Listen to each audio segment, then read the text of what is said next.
okutandikira mu ssaza Kyaddondo oludda oluvuganya gavumenti mu Parliament lusazeewo lusigaza ababaka baalwo abasinga obungi ku bukiiko bwa Parliament bwe baali baweererezaako mu mwaka gwa Parliament oguwedde okuggyako ababaka abatono ennyo bassemugayaavu abaggiddwa ku bukiiko kwabadde ne batwalibwa ku bukiiko obulala.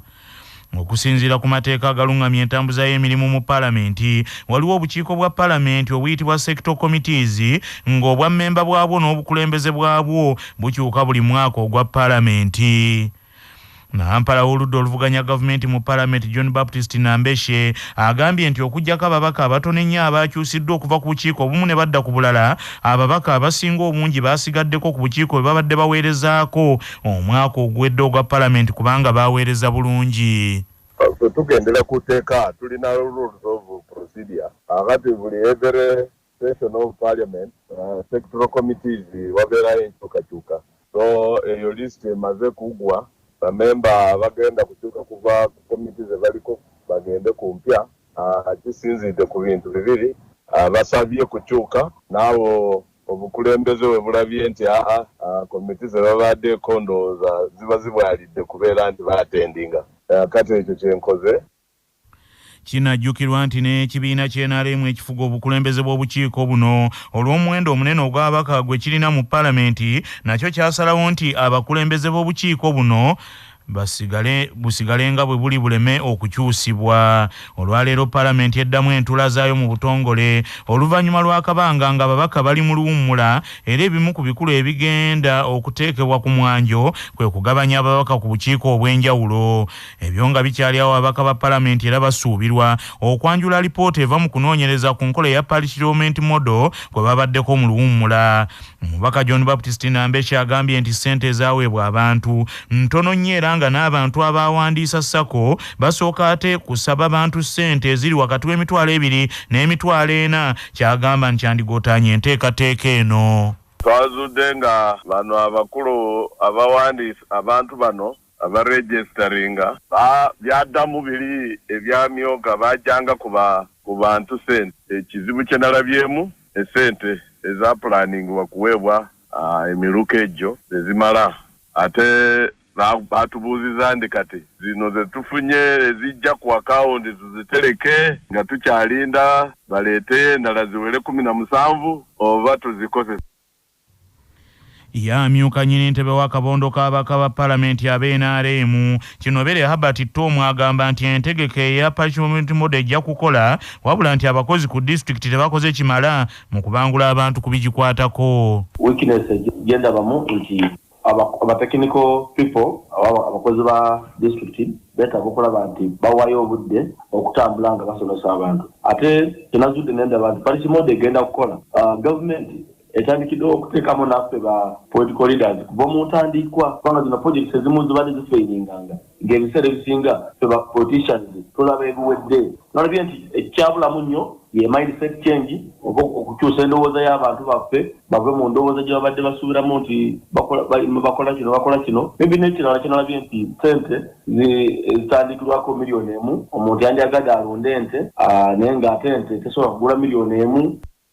Musaza Sese Katikkiro wa Buganda ow'ekitiibwa Charles Peter Mayiga alabudde ku bavubuka abalenzi n'abawala abanyirira abali mu bitundu by'e Kalangala bagambye nti babulabe eri abatuuze singa ebikwata ku mbeera z'obulamu bwabwe tebiba bitangaavu. Omusasi waffe Dennis Katolu Wandaga ali Sese n'ebisingawo. Mu kukyala kwa Kamalabyonna wa Buganda Charles Peter Mayiga mu bitundu bino eby'Essese olunaku olwaleero nga lunaku olwokubiri lwakutte atuukidde ku mwalo gw'e Kachanga era nga yaniriziddwa Sabawaali na Kitende Prosi.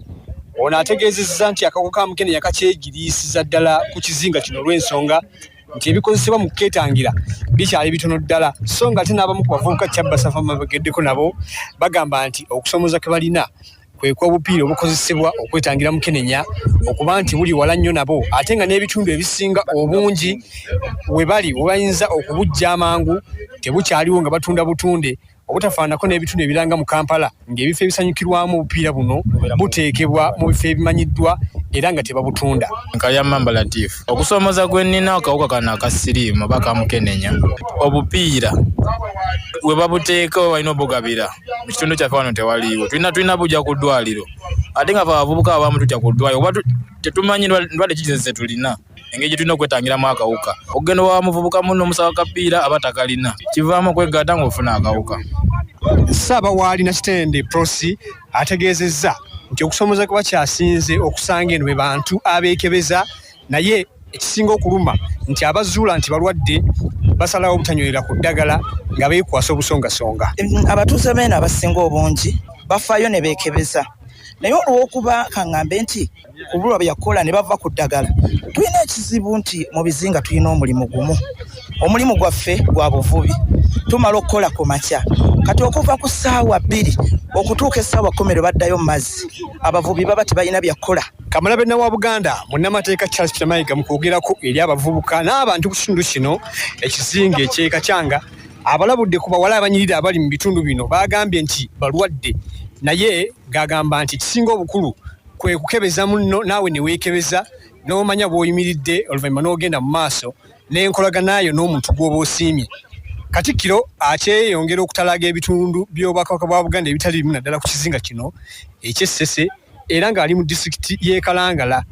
Endabika y'omuwala si yeetegeeza nti mulamu. Endabika yange si yeetegeeza nti ndi mulamu. Omanya otya? Engeri yokka gy'omanya omuwala oyo nti nno mulamu kaabe ng'anyirira atya kwe kusooka okumukebeza. Kambabuulire, Kabaka ayagala tutaasa omwana ow'obuwala. Kabaka ayagala tutaasa omwana ow'obuwala. Ffe abasajja ensonga yeeno baŋŋambye nti wano Ekachanga wano mu abasajja mwe mutandiikiriza ebintu bino ebisaasanya. Katikkiro akyagenda mu maaso n'okutalaaga essaza lya Ssaabasajja Ssese disitulikiti y'e Kalangala ng'alambula ebizinga ebitali bimu okwetegereza embeera z'abantu ba Ssaabasajja mwe bali n'okwongera okubakubiriza okunywera ku biragiro bya beene eby'okumira eddagala okwekebeza.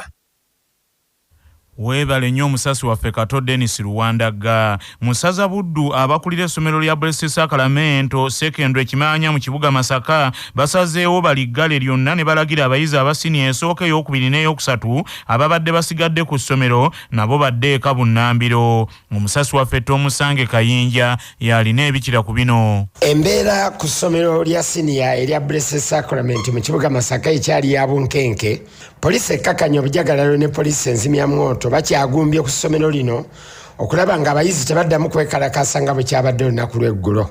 Olunaku lw'eggulo essomero lyaggaddwa eri abayizi abasini ey'okuna ey'okutaano n'ey'omukaaga ne balagirwa okudda ewaka.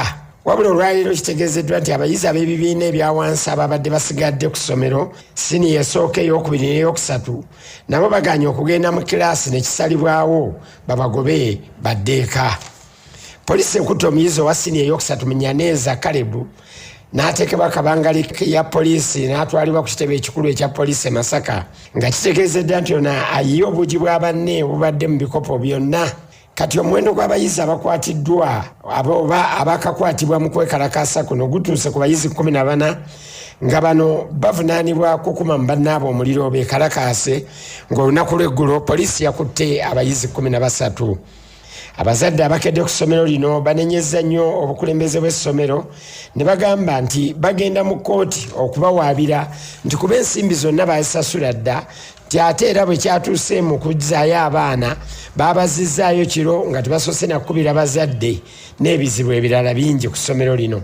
Twabisasula dda ssente zaabyo byonna ebintu kiki kye batwagaza banansasula ssente zange tugenda kubawaabira era tugenda mu makooti. Amanya gange nze Kayuwa Franka ninawo wano abaana 2 ebyessomero nga bw'obimanyi twasasula ssente zonna nga bakubuulidde nti sasula kino na kino na kino byonna ne tubisasula ne uniform tebazibawanga kuzimalayo. Mu kiseera kino olufuzi olw'essomero Board of Governors PTA n'ab'ebyokwerinda batudde mu lukiiko okulaba bwe bazza embeera mu nteeko nga omubaka wa pulezidenti mu kibuga Masaka Ronald Katende Kinene alagidde babeerewo okubuuliriza ku ebyo ebyogerwa abayizi ku bakulembera essomero lino naddala kubasomesa. Tomusange Kayinja ku lwa CBS Masaka City.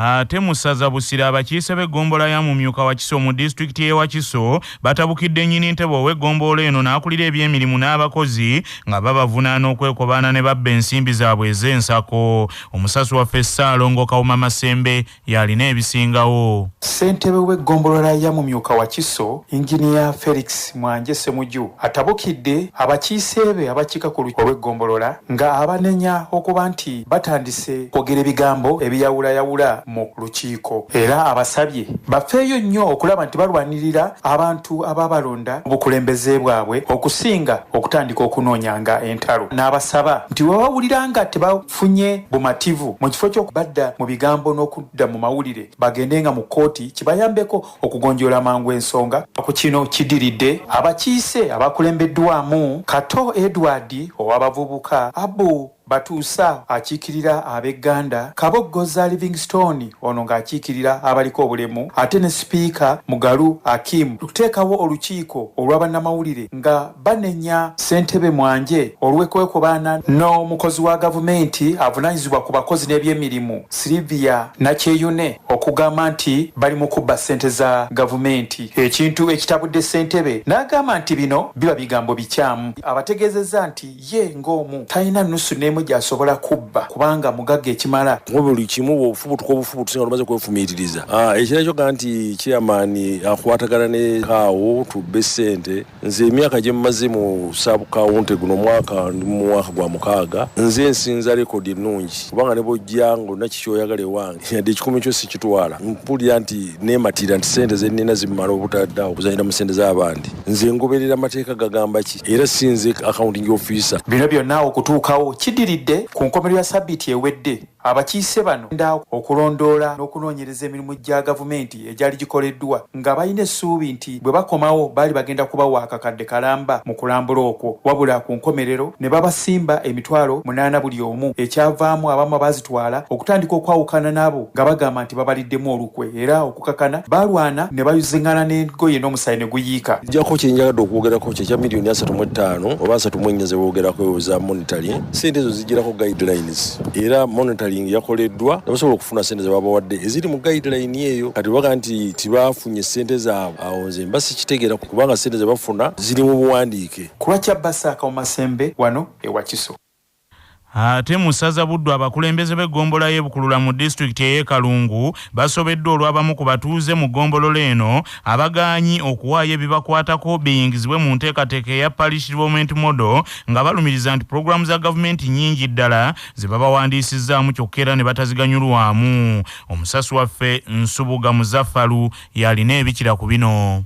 Mu kiseera kino abakulu e Kalungu bataddewo ekibinja ky'abakozi bali mu kutalaaga wansi eyo ku byalo nga bagenda nju ku nju bakuŋŋaanya ddata akwata ku maka ago n'ekigendererwa eky'okuyingiza amaka gano mu Parish Development Model. Abakozi bano kitegeerekese nti bwe batuuka eyo mu maka babuuza akulira amaka ago erinnya lye, emyaka gye, omuwendo gw'abaana baalina n'emyaka gyabwe saako omulimo gwakola n'ebirala. Kyokka mu bitundu ebimu wawuliddwayo amaloboozi agasimbira enteekateeka enekkuuli nga mu maka agamu abaayo kitegeerekese nti bagaana okuwa abakozi bano ebibakwatako nga bagamba nti bino byakubamalira budde, ne bagamba nti bazze enfunda eziwerako nga babawandiika mu nteekateeka za gavumenti omuli emyoga n'endala, ne babasuubiza ssente zino kyokka nti bawunzika tebazifunye, bwe batyo kwe kwetamwa eby'okubawandiika. Embeera eno okusinga erabikidde nnyo mu ggombolola y'e Bukulula, era ssentebe w'eggombolola eno Bazadde Kaweesa agamba nti bangi ku batuuze be mu ggombolola eno ey'e Bukulula baganye okuwa abakozi bano amawulire agabakwatako, kyokka ssentebe ono Bazadde Kaweesa asebe bannabukulula bakkirize n'agamba nti enteekateeka eno eya Parish Development Model erimu omulamwa. Tufunye okusoomoozebwa okwenjawulo nti abantu abasinga obungi tebategedde enteekateeka eyo bulungi, kati abaana baffe ne babatawaanya. Naye tusaba busabi abantu nti bakkirize abaana abo baba batuuseeko bababuuze biki ebifa mu famire, biki kwa gavumenti naye esobola okufuna enteekateeka ennungi okusobola okubateekerateekera obulungi mu nteekateeka eno eya Parish Development Model. Kyokka wadde guli bwe gutyo ku bukadde bw'ensimbi 17 obwasuubizibwa okuteekebwa ku buli ssako e Kalungu, buli ssako bagiteekako obukadde bw'ensimbi 6 n'ensimbi ezigwamu. Ku lwa CBS Radio y'obujjajja Nsubuga Muzaffalu e Kalungu mu Buddu. Ate okuddayo mu ssaza Busiro, mmeeya w'ekibuga Ntebe Fabrice Lulinda agugumbudde abakozi ba gavumenti abakolera mu kibuga kino nga bakola emirimu egitatuukanye na mutindo, ng'agamba nti be bavuddeko okukotogera enkulaakulana y'ekibuga. Omusasi waffe Kakooza George William yalina ebisingawo. There is no single communication. And what will say that they come and the council decided something else or not on the same property. So you need to communicate better. Because as long as you still broke, you will always try and steal the little that comes.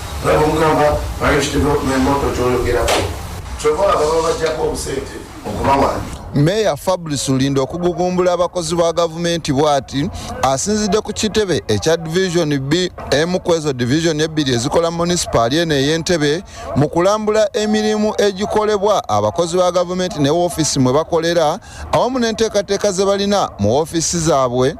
N'agamba nti abakozi ba gavumenti bonna abakolera mu division eno tekuli n'omu asula mu ntebe, ekiviiriddeko enkola y'emirimu okuba eyagadibengalye olw'obutasula mu bitundu ebyo gye bakoleramu emirimu, nga bo basinziira mu yafeesi zaabwe ne bayisiza abatuuze ebyokubakolera kyokka nga tebamanyi na bitundu ebyo bituufu mwe birina kukolebwa. Abakozi ba gavumenti bano nga bakuliddwamu akulira abakozi n'ebyemirimu ku Division B Danfred Lutaya bakanze kwewozaako, kyokka twogeddeko ne Danfred Lutaya n'ategeeza nti ekisinze okubakola obulungi meeya ayogedde kaati era nabo bagenda kwekuba mu ttooki okukola emirimu makuba amalambulukufu. Meya ye political head ow'ekibuga kukyala kwe kubadde kwa kukola mirimu. Kakati point zayogeddeko zonna tugenda zino atukubiriza okulaba nga tetuliyirira abakozi bagende mu field nga basanyufu, n'ategeeza nabo bawe enkizo mu parish development model ne mu program endala ezikulaakulanya basobole okukaddiwanga nga balinako nabo endabika ey'enjawulo. Ku CBS FM ey'obujjajja nze George William Kakooza, Entebe.